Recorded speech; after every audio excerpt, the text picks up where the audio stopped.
So what do we do differently? How did we get here? What makes successful campaigns? And then what are some of the key components we should be thinking about?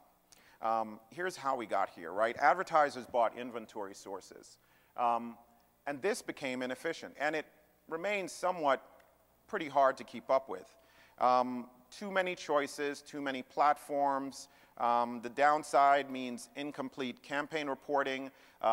You've got to compare apples to oranges to grapes, and sometimes it doesn't really come up as fruit salad. Today, in the era of the algorithm, there are some advantages. All right, information flows in two directions between the math or the technology and back and forth to the media properties. The buyer feels much more efficient because that algorithm produces so much better reports, that middle layer. The downside is that people don't decide what matters anymore. The math does.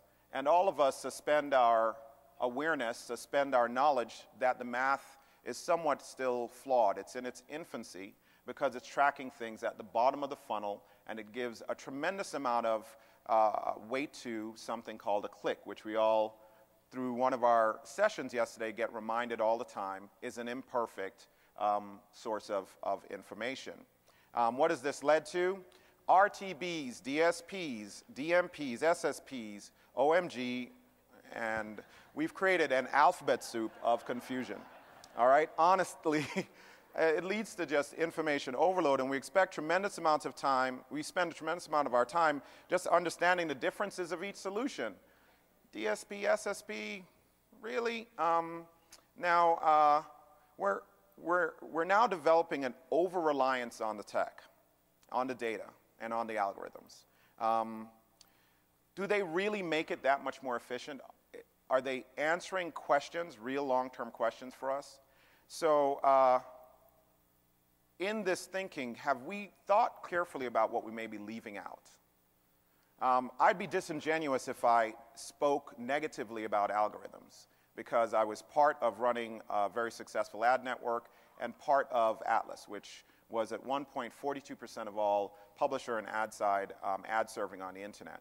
So I'm that geeky guy. I love the math. So don't get me wrong. But every time Terry puts up this slide, and he's a good friend of mine, I wonder, is Terry kind of laughing at us a little bit? Is he begging us to stop the madness a little bit when he puts up this slide and we all reflect on how confusing it is? When you see it laid out like this, you have to wonder, how did we get in this mess? If the technology and data are making it easier, why are there so many more new companies explaining how the technology works and how the data works? And fundamentally, just promising that they're going to be able to be a point in the solution. I think it's not really getting easier. The danger of all of this is that it's getting more murky, and we know that murky water has in it sometimes shark. That's my reference to the Bermuda Triangle. All right? Had to connect it, babies, huh? All right. So, coming from Jamaica and being, you know, a Jamaican guy, which is part of the West Indies, you like that? All right. That Bermuda Triangle of shark-infested murky waters is dangerous. Doesn't mean everyone there is murky. It doesn't mean that everyone there is not good, but it is dangerous. Data and algorithms are useful tools. I love data and algorithms. I think they are here. I think they have to be a part of how we move media moving forward. But they are tools to be used to enhance what we do. Don't ever get me wrong on that point. I don't want to get misquoted for saying that they don't have value. I'm a believer, complete believer. The value in them, though, is how humans use them. Another comment that Rashad once said is that we're analog people living in a digital world. That means we've still got to remember that there's a part of us that has to make this stuff work, and common sense matters. In some places, we've just gotten out ahead. We've allowed the technology, the fact that we can spit off new reports, to dominate the process, and this year, I would say, dominate the conversations. Equations can predict some of our behavior, but not 100%. While some people think that there's a math equation that can capture human thought, I don't think it's there yet. You still can't predict what goes viral. I don't know what equation would have figured out that the Old Spice guy, those ads would be that popular, or that they could accomplish so much using the technology as part of their distribution strategy. And this is not new again. We should have learned. We should know better, right? We've seen the technology get ahead of us in other industries, and we've lived the consequences. The financial industry and the real estate industries consider that these both categories were filled with extremely clever mathematicians who created algorithms that most people didn't really understand, and obviously in the long run neither did they. Bankers, mortgage brokers, and traders, dazzled by the idea of fast money, forgot what they knew about real value, lost insight of the fact that they were dealing in real homes owned by real people, real neighbors, in jobs, with friends who own small businesses and form the core of our economy.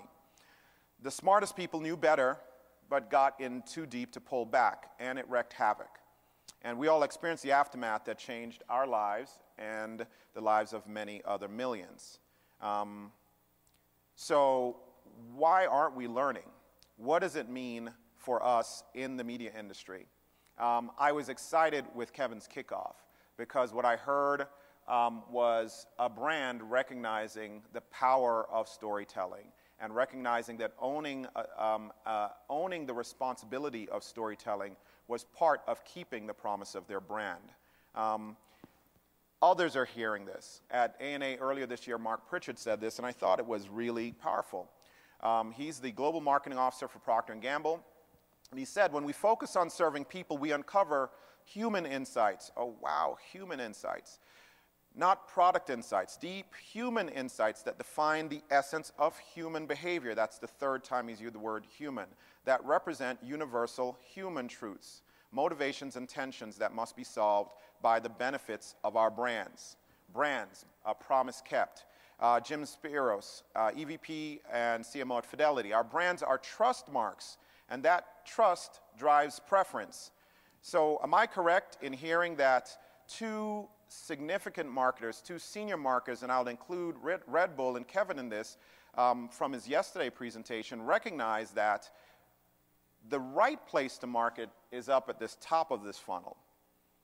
If we're going to do that, though, what do we need to do? How do we drive knowledge, preference? How do we drive awareness so that we can plant the seeds of growth? For publishers, we have to live by this. I like this one by Bruce Barton.